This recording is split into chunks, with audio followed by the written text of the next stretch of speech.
तो एक तरफ यहाँ पर हिजबुल्ला इजराइल के बीच जो है गहमा गहमी बढ़ती हुई नजर आ रही है, तो दूसरी तरफ नेटो जो यूक्रेन के साथ खड़ा हुआ है। अब जानकारी मिल पा रही है कि नेटो के जो लड़ाके हैं वो अब युद्ध में कहीं ना कूद गए हैं। लगता है कि रूस यूक्रेन युद्ध में अब नेटो सीधी जंग में कूद पड़ा है। पुतिन के वफादार चेचन लड़ाकों ने कुर्स्क में कुछ ऐसे लड़ाकों को जिंदा पकड़ लिया है जिन्हें नेटो का बताया जा रहा है। इधर पुतिन ने नेटो के 32 देशों से जंग करने के लिए 15 लाख सैनिकों की भर्ती शुरू कर दी है।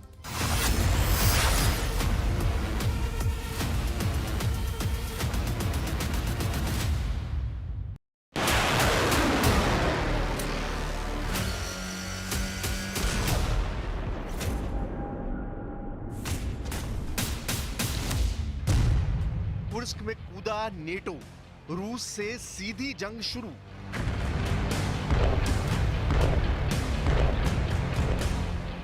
क्या अब हारते हाफते और करहाते यूक्रेनी सेना को बचाने के लिए नेटो के लड़ाके कुर्स्क में रूसी सेना से जंग करने को मजबूर हो गए?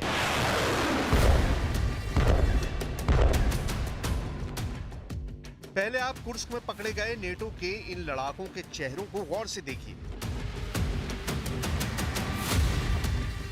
जिन्हें पुतिन के बेहद वफादार चेचन लड़ाकों ने पकड़ा है। फिर हम आपको बताएंगे कि कुर्स्क में नेटो जंग में क्यों उतरा है और क्यों पुतिन कह रहे हैं कि अब नेटो देशों पर सीधा हमला बहुत जल्द होने जा रहा है।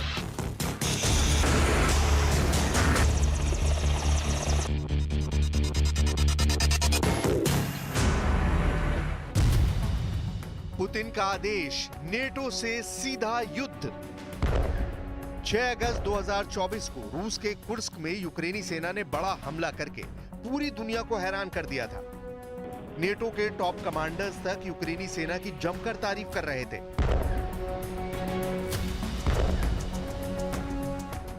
उस वक्त ज़ेलेंस्की ने दावा किया था कि उन्होंने रूस के कुर्स्क में लगभग 1300 वर्ग किलोमीटर इलाके पर पूरी तरह से कब्जा कर लिया है। लेकिन हैरानी की बात तो यह है कि जैसे ही रूस ने कुर्स्क में यूक्रेनी सेना पर चौतरफा पलटवार किए, यूक्रेनी सैनिक मोर्चा छोड़कर भाग खड़े हुए। हालात ये हो गए कि महज 6 हफ्ते के अंदर ही यूक्रेनी सेना न सिर्फ कुर्स्क में बुरी तरह से घिर गई, बल्कि यूक्रेन के पोक्रोव्स्क शहर के बेहद पास तक रूसी सेना पहुंच गई।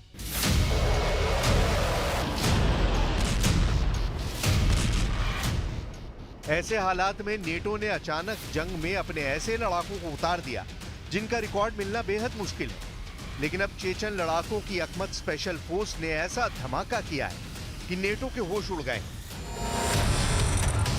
जरा ये वीडियो देखिए जिसमें अकमत स्पेशल फोर्स के चेचन कमांडर अबिस यारुनुश अलाउद्दीनोव ने बहुत बड़ा दावा किया है। अलाउद्दीनोव का दावा है कि इस वक्त कुर्स्क में रूसी सेना पर नेटो की गुप्त फौज हमला कर रही है। अलाउद्दीनोव ने एक वीडियो में यह साबित करने की कोशिश की है कि कुर्स्क में सैकड़ों नेटो के भाड़े के सैनिक मारे गए हैं, जबकि कई नेटो लड़ाकों को चेचन लड़ाकों ने पकड़ लिया है। चेचन कमांडर अलाउद्दीनोव ने यह भी दावा किया है कि ज़ेलेंस्की पूरी तरह से नेटो की एक कठपुतली बनकर रह गए हैं। These are the same people who were supposed to march straight to Moscow. How long have you been at the front with us? It turns out I was in training for 35 days. You were mobilized, right? Yes, yes. Which month? In early summer, it was the guys from the draft office who took us. They've realized the truth now. They don't have any other options because even if they wanted to retreat, there are barriers behind them that would shoot them if they tried to turn back.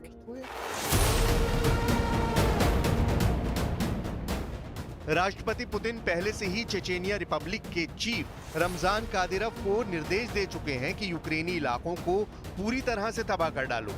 रूसी सेना और Chechen लड़ाकों के double attack को यूक्रेनी सेना और NATO के लड़ाके झेल नहीं पा रहे हैं।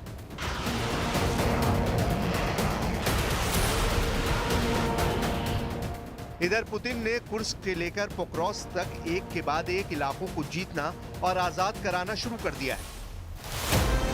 वॉशिंगटन डीसी थिंक टैंक ने दावा किया था कि यूक्रेनी सेना ने रूस के कुर्स्क ओब्लास्ट में काफी बढ़त बना ली थी, लेकिन रूसी सेना ने 15 सितंबर तक फिर से यूक्रेन से अपने इलाके छीन लिए। रूसी सेना इतनी जल्दी यूक्रेनी सेना को कैसे हरा पाई है, इसके पीछे की वजह खुद जाने अनजाने में ज़ेलेंस्की बता चुके हैं। ज़ेलेंस्की ने कहा था कि पिछले हफ्ते लगभग 35,000 रूसी सैनिकों ने कुर्स्क में यूक्रेनी सेना पर हमला किया है। ये संख्या कुर्स्क में यूक्रेनी सेना के मुकाबले 2 गुनी है। इधर अमेरिका ने अनुमान लगाया है कि रूस को कुर्स्क को पूरी तरह से जीतने के लिए 20 ब्रिगेड और 50,000 सैनिकों की जरूरत होगी। कुछ रिपोर्ट्स में दावा किया गया है कि रूस को पहले ही पता चल चुका है कि रूस के खिलाफ नेटो के सैनिक यूक्रेन की तरफ से लड़ रहे हैं, इसलिए पुतिन ने विनाशक युद्ध की तैयारी शुरू कर दी है।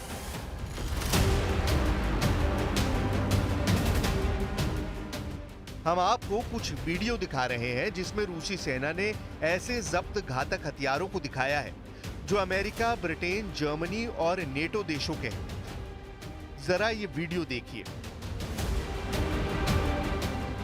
दक्षिणी रूस के रोस्टोव ऑन डॉन में 14 सितंबर को यूक्रेन और नेटो देशों के जब्त हथियारों को जनता के सामने रखा गया। इन हथियारों में टैंक, तोप, मशीन गन और तरह तरह के भारी हथियार मौजूद थे।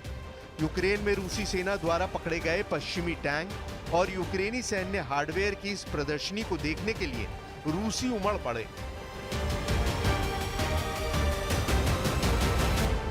Мотивация у людей только растет, люди желают, люди готовы защищать свою родину, потому что очень много информации доносится до людей напрямую, поэтому, основываясь на нее, они приходят к нам делать свою работу.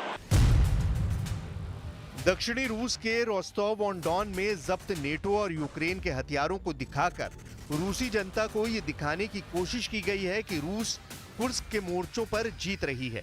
पुतिन ने एक हफ्ते पहले ही रूसी सेना में नई भर्ती को 1,80,000 से बढ़ाकर 15 लाख सैनिकों की भर्ती करने का आदेश दे दिया है। पुतिन ने फरवरी 2022 में यूक्रेन में सेना भेजने के बाद से तीसरी बार सेना का विस्तार करने का आदेश दे दिया है। क्रेमलिन की वेबसाइट में यहां तक दावा किया गया है कि पुतिन ने रूसी सैनिकों की कुल संख्या 20,38,000 करने का आदेश दे दिया है, जिनमें से 15 लाख सक्रिय सैनिक हमेशा लड़ने को तैयार रहेंगे। यानी कुर्स्क में नेटो और यूक्रेन को पुतिन पूरी तरह से रौंदने लगे हैं। इधर कमांड सेंटर में टॉप कमांडरों के साथ मीटिंग कर रहे पुतिन ने एक बार फिर से ऐलान कर दिया है कि रूस को बहुत बड़ी और भयानक परमाणु जंग करनी पड़ सकती है।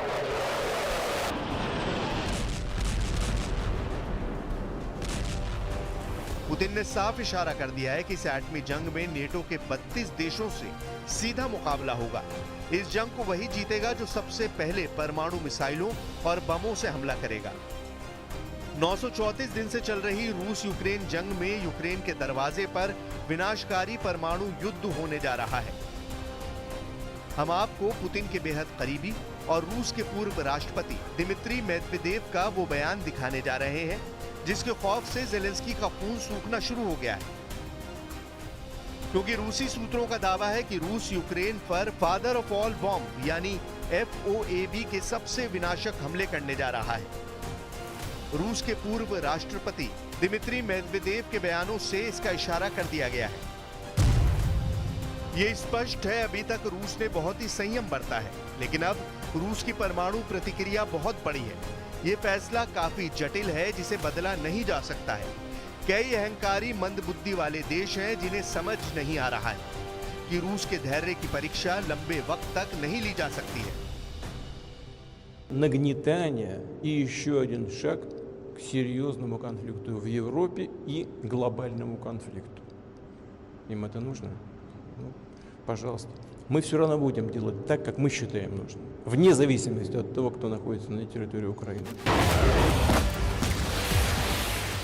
अगर पिछले 72 घंटों की बात की जाए तो राष्ट्रपति ज़ेलेंस्की के लिए 2.5 साल से चल रही जंग भस्मासुर बनती जा रही है।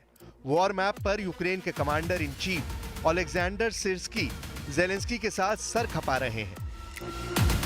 इधर नेटो देशों की मीटिंग में अमेरिका, ब्रिटेन, जर्मनी जैसे यही तय नहीं कर पाए हैं कि यूक्रेन को लंबी दूरी की मिसाइलें दी जाएं या नहीं।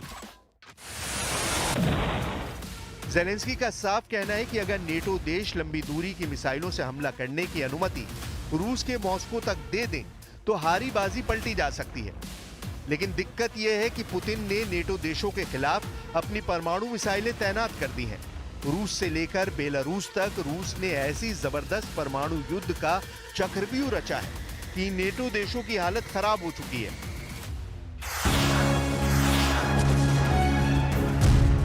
बमों के बाप से यूक्रेन पर हमला।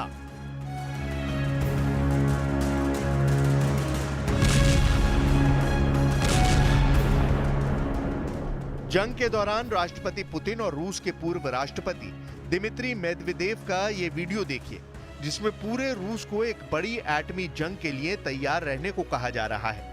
पूर्व राष्ट्रपति दिमित्री मेदवेदेव का हम आपको वो बयान भी दिखाते हैं जिसमें उन्होंने एक ऐसे बम से हमला करने की बात कही है जिससे पूरा यूक्रेन एक विशाल गड्ढे में बदल जाएगा, या ये कहें कि रूस बमों के बाप के नाम से मशहूर फादर ऑफ ऑल बॉम्ब से यूक्रेन को भाप बनाकर उड़ा देगा। रूस के पूर्व राष्ट्रपति दिमित्री मेदवेदेव ने साफ कहा है कि रूस यूक्रेन के ऊपर फादर ऑफ ऑल बॉम्ब यानी FOAB से हमला करने जा रहा है। फादर ऑफ ऑल बॉम्ब किसी परमाणु बम से कम नहीं होता है, इसलिए मेदवेदेव ने यूक्रेन को धमकाते हुए कहा है कि यूक्रेन में जिस जगह पर रूसी शहरों की मां खड़ी थी वहां एक विशाल धब्बा रह जाएगा। यहाँ ये जानना जरूरी है कि मेदवेदेव रूसी शहरों की जिसे मां कह रहे हैं, तो इसका सीधा मतलब यूक्रेन का कीव है। यूक्रेन की राजधानी कीव को mother of all Russian cities कहा जाता है, यानी रूस अब यूक्रेन की राजधानी कीव पर बमों का बाप यानी FOAB बम से हमला करके